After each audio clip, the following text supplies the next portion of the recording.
नमस्कार। आज की वीडियो का प्रश्न थोड़ा सा गंभीर है और थोड़ा सा ना समझी भरा है। मैंने मेरी वीडियोस में बहुत से ऐसे कमेंट्स देखे हैं जिसमें लोग अक्सर यह कहते हैं कि उन्हें जीवन अब बोझिल लगने लगा है, दुखदाई लगने लगा है। कई कई दफा उनके मन में आत्महत्या करने का सवाल उठता है, यह विचार उठता है कि अपने जीवन को खत्म कर दें और अपनी सभी समस्याओं से निजात पाएं। क्या ऐसा करना सही रहेगा?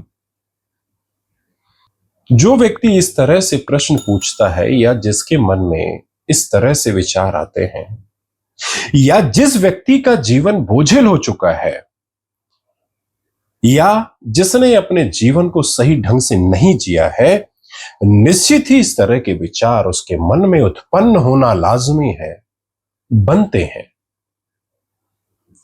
क्योंकि अभी तक उसने अपने जीवन को सही ढंग से जिया ही नहीं है।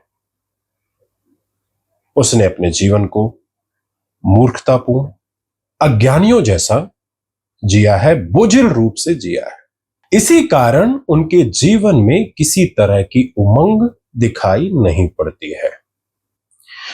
आपने कभी गौर किया कि जहां पर व्यक्ति को अपने जीवन को पूर्ण रूप से जीना चाहिए, अपने जीवन से कुछ सीखना चाहिए, वहां पर व्यक्ति ने कुछ भी ऐसा नहीं किया।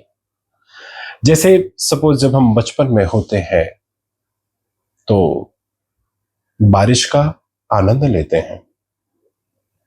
कहीं दूर कोई ढोलक बज रही है, कोई गाना बज रहा है, कोई संगीत चल रहा है, हम उसमें थिरकने लगते हैं और तरह तरह की चीजों से हम आनंद उत्पन्न करते हैं और हम आनंदित रहते हैं। पर ऐसा होता क्या है कि एक समय के बाद व्यक्ति एकदम नीरस हो जाता है। ऐसा क्या है कि वह नाच नहीं सकता? ऐसा क्या है कि वह गा नहीं सकता? ऐसा क्या है कि वह लिख नहीं सकता? ऐसा क्या है कि वह गुनगुना नहीं सकता? कभी इन सब बातों पे आपने ध्यान दिया है? अभी तक आपने सही ढंग से जिया ही नहीं है और बात करते हैं आत्मदाह की। जो तुम्हारे जीवन में इस तरह से प्रश्न उत्पन्न हो रहे हैं या तुम्हारे जीवन में इस तरह से तुमको ऐसा लगता है, तो जो तुम्हारी शिक्षा है उसमें कोई खोट है। मतलब तुम जो हो वो तुम अपनों के कारण से हो। मतलब जो तुम्हारे अपने हैं उनके थोपे गए विचारों के द्वारा, उनके दिए हुए संस्कारों के द्वारा आप आज इस मुकाम पर खड़े हुए। उनकी गलत शिक्षा ने तुम्हारा पूरा अस्तित्व ही खतरे में डाल दिया है और यह सिलसिला जो है वह रुकने वाला नहीं है। आप देखेंगे माता पिता अपने बच्चों को देते हैं और जो बच्चे होते हैं वह अपने बच्चों को सौंप देते हैं और यह जो थोपने वाला जो है, कुसंगत जो है, कुसंगति जो है, यह गलत विचार है, जो गलत संस्कार है, वह इसी तरह से संस्कार के द्वारा पीढ़ियां दर पीढ़ियां चलता रहता है। मतलब यह जो चीजें हैं वह लोगों को विरासत में मिलती है, तो इसे तो तोड़ना ही पड़ेगा और इसके अलावा कोई दूसरा मार्ग भी नहीं है।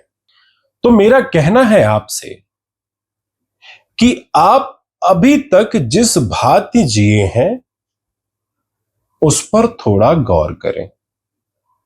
जिस तरह से जी रहे थे उस पर थोड़ा सा गौर करें। अपने संस्कारों पर ध्यान दें कि आप किस तरह से अपने जीवन को जी रहे थे। यहां इस दुनिया में, इस प्रकृति में पक्षी गा रहे हैं, पेड़ पौधे नाच रहे हैं, फूल खुशबू बिखेर रहा है, और तुम कहते हो कि मरना है, आत्मदाह करना है। ये क्या क्या बचकाना है?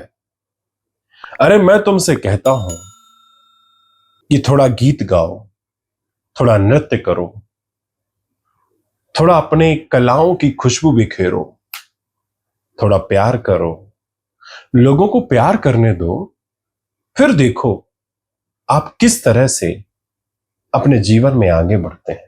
अगर तुम अस्तित्व से प्रेम करोगे, प्रकृति से प्रेम करोगे, तो तुम्हें उनके आशीर्वाद का भी एहसास होगा। और इस बात की गारंटी मैं देता हूं, इस बात का वचन मैं देता हूं कि जिस दिन आप इस तरह से जीना सीख लेते हैं, इस तरह से जीते हैं, इस तरह से जीवन जीना सीख जाते हैं, उस दिन आप इस धरती पर कभी जन्म नहीं लेते हैं, क्योंकि अस्तित्व उसे फिर कभी वापस नहीं भेजता। जिसने जीवन पथ को सीख लिया, जीवन जीना सीख लिया, जिसने जीवन के महत्व को सीख लिया और उसका जीवन आनंदित हो उठता है, जिस व्यक्ति के अंदर स्वीकार भाव आ गया, उसने सब कुछ पा लिया। तब उसके लिए उच्चतम रहस्य के लिए दरवाजे खुल जाते हैं। और मैं इसी को आत्महत्या कहता हूं, इसी को ध्यान कहते हैं और इसी को ध्यान से संबोधित करते हैं।